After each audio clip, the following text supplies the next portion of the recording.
There is a lot behind the Limelight products that often consumers might not be aware of. The whole approach to skincare, first of all, is to deliver really beautiful, elegant, functional, active products that are made in a very clean way. And when I say clean, I mean in a way that is not only sustainable to the environments where they're produced, but also that is something that it won't deliver any kinds of damaging ingredients to the person who's using them and or the environment in which they're used. So things that go down the drain, things that end up in our ocean, things that end up with millions of people start using these ingredients that, you know, we all use, like silicones, and you've seen over the years things showing up in fish, the polyethylene beads that people use for exfoliants. You know, we've avoided those entirely. Working with really natural ingredients, you can produce a very active, very elegant skincare product. Dream Clean, featuring aloe vera, that's the primary ingredient, and then the water phase of the product it's an ingredient that we get in a freeze-dried form, which is the purest, most potent form of it, and that's what they use in burn victims that need to be treated post-burn to help heal and prevent scarring. So it's a very, very high-end, kind of clean, sterile ingredient. And as you know, we don't use anything that has any preservatives that are in the raw material that are not at least approvable for certification of natural and organic products. So this doesn't need any preservatives in the aloe vera juice, where if you just bought straight aloe vera juice, you'd have to have some preservative in it. So it's a really expensive form of aloe vera, and very potent form too. And the constituents that are the key constituents for soothing and repairing skin damage are, again, quantified and standardized. After that, we have the surfactants that are very mild and gentle to the skin, that don't strip the skin lipid barrier. That's the cocoa glucoside, the sodium cocoyl glutamate, and the sodium lauryl lactylate.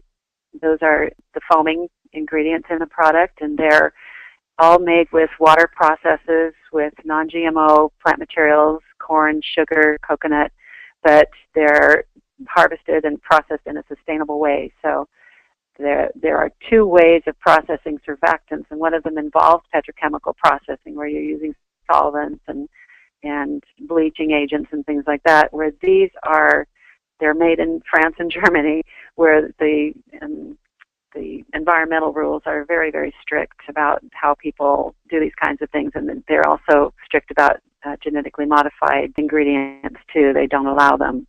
So these are significantly, there's more thought and consciousness going into the processing of these, and that's something a lot of consumers don't even realize when they see something that's the same name from one company versus another company.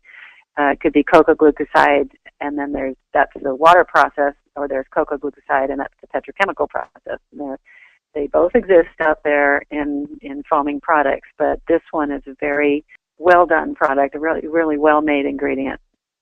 And then there are no residues either in that ingredient that would contaminate the product. TCA, glycerol oleate, is a refatting agent. So when you use surfactants on your skin, naturally they break up the dirt and the soil that you have on your skin, makeup and anything that, environmental pollution, those kinds of things. Well, the glycerol oleate is a refatting agent that helps restore the lipid balance on your skin and maintain it. So you're not stripping your skin away, because when you do strip your skin away, then your oil glands tend to overproduce oil and your skin gets greasy and oily. So it's really a good balancing, regulating kind of ingredient for the skin. We have an algae extract in there. That's the Spirulina platensis algae extract, and that's something that has a lot of antioxidant protection in it. You've probably heard of spirulina. Very lovely active ingredient on the skin. Camellia sinensis, which is the white tea extract, another one that's very good for antioxidant protection. And these are particularly nice to put in a cleanser, because usually in cleansers you think of them as just something you wash your face with. But I like to have something in there that actually the skin can benefit from in a very quick time, because you don't leave it on your skin. You rinse it away. this is something that will penetrate the skin very quickly. It's water-based ingredient, so it goes in nicely, and it kind of helps eliminate any potential redness and irritation that you might have from a cleanser, a foaming cleanser. The Sapindus mucorosi is the soapberry that is something that's been used for centuries. This comes from India, and it's a soap nut that is from a tree. It's a little shrub that is in the lychee family. So if you know what lychees look like, and soap nuts are similar. And it has saponins, natural saponins in it, and this has been used for making soaps and for, before people could buy soaps even. And so there's a lot of good history there of its use. And it's really mild and leaves the skin feeling soft and nicely cleansed.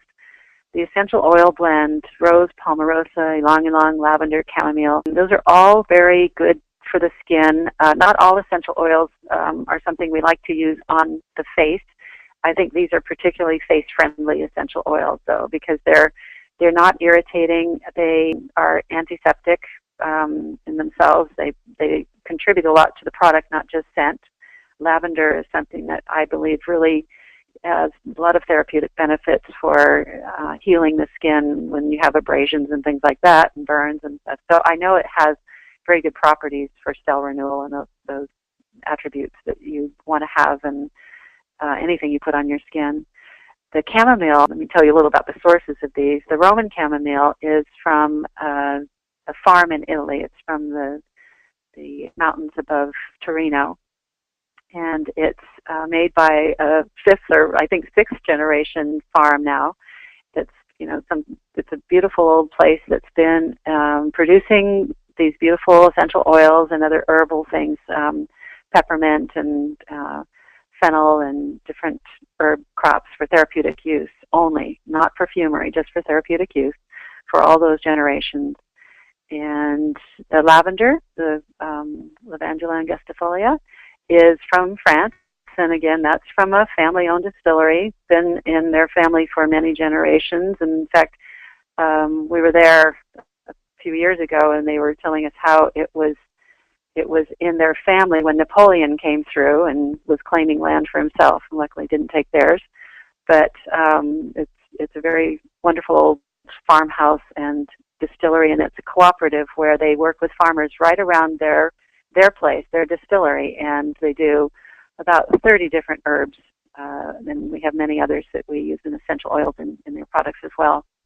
The ylang-ylang is from Madagascar, and that's the island continent off the southeast coast of Africa. A very famous place for its variety of botanicals and its fauna. It's the plant, the lemurs, and are one of the things that people are very familiar with about Madagascar. But it used to be a French colony, and the French did plant a lot of things there. Ylang-ylang is indigenous. It was more on the Comoros Islands, away from Madagascar, but they started plantations to grow ylang because it grows very well there. And they also started producing cinnamon and nutmeg and ginger and those kinds of things in this distillery that they started. After it became a colony, the company that we work with is private family-owned business now, and Madagascar is a free market economy. We were starting to work with them just when the country was transitioning from a socialist government to a free market economy. And that was 20-some years ago. The Palmarosa is from Nepal, and it's from a distiller who has been working to restore indigenous plants to Nepal, and he started a cooperative in several different areas of Nepal. He's Nepalese himself. His wife works with the United Nations, and she helps also on a different way of funding small businesses and doing those kinds of things. But they're both really involved in trying to restore the economies of these villages that have been, first of all, hurt by a lot of recent earthquakes, but there's a history of earthquakes there. So they've had a difficult time doing anything but agrarian kinds of things. So even the housing and those things is something that he's working on, helping them build earthquake-proof housing. So any capital that we help him get from selling his essential oils goes into that kind of work. The rose oil is from the famous Valley of the Roses in Bulgaria, and that is probably the most precious oil that exists, the essential oil of rose. It takes about 2,000 pounds of rose petals to pick 1 pound produce 1 pound of essential oil.